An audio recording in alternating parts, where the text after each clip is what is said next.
আসসালামু আলাইকুম প্রিয় দর্শক, আশা করি আপনারা ভালো আছেন। সবার আগে সর্বশেষ সংবাদ পেতে আমাদের চ্যানেলটি সাবস্ক্রাইব করে রাখুন। আজ আপনাদের একটা ইন্টারেস্টিং সংবাদ দেব। সংবাদটা কি জানেন? বাংলাদেশ জামাত ইসলাম মনোনীত শিশির মনির সুনামগঞ্জ 2 আসনের জামাত মনোনীত প্রার্থী, তিনি অবশেষে মামলা খেয়েছেন। ঢাকা মেট্রোপলিটন আদালতে তার বিরুদ্ধে মামলা করেন আরেকজন আইনজীবী, রেদওয়ান হোসেন রবিন নামে এক আইনজীবী তার বিরুদ্ধে মামলা করেন। মামলা করার কারণে ঢাকা মেট্রোপলিটন ম্যাজিস্ট্রেট জশিতা ইসলামের আদালতে এই মামলাটা তদন্তের জন্য ডিবি পুলিশকে দায়িত্ব দেওয়া হয়। মামলার মূল কারণ কি জানেন আপনারা? খুব ইন্টারেস্টিং বিষয়। গত পূজায় অ্যাডভোকেট শিশির মনির একটা অনুষ্ঠানে যে বলছিলেন যে রোজা এবং পূজা মুদ্রার এপিঠ ওপিঠ,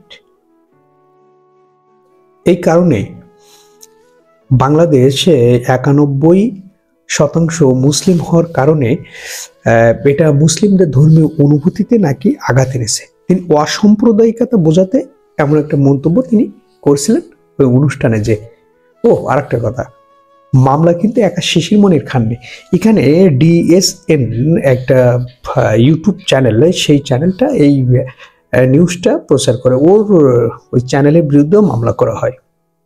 বিষয়টা ইন্টারেস্টিং না? খুবই ইন্টারেস্টিং। এক আইনজীবী মামলা করছেন আর এক আইনজীবীর বিরুদ্ধে, কারণ হলো সে নাকি এই দেশে মুসলিম ধর্ম অবলম্বীদের অনুভূতিতে আঘাত আনছে এই কথা বলে। রোজা এবং পূজা মুদ্রার এপিঠ ওপিঠ, তিনি আমার যতদূর বিশ্বাস অ্যাডভোকেট শিশির মনির এই কথাটা বলেছেন যে আপনার কি অসাম্প্রদায়িক বাংলাদেশ বোঝাতে এই কথাটা বলেছেন, কিন্তু তিনি খেয়েছেন মামলা। খুবই ভালো, দেখা যাক এই মামলার পরবর্তীতে আর কি কি হয়।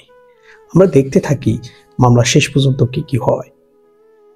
আর এই মামলা তদন্তের জন্য মেট্রোপলিটন আদালতের যিনি ম্যাজিস্ট্রেট ছিলেন, নির্বাহী ম্যাজিস্ট্রেট, উনি দায়িত্ব দিয়েছেন ডিবি পুলিশকে।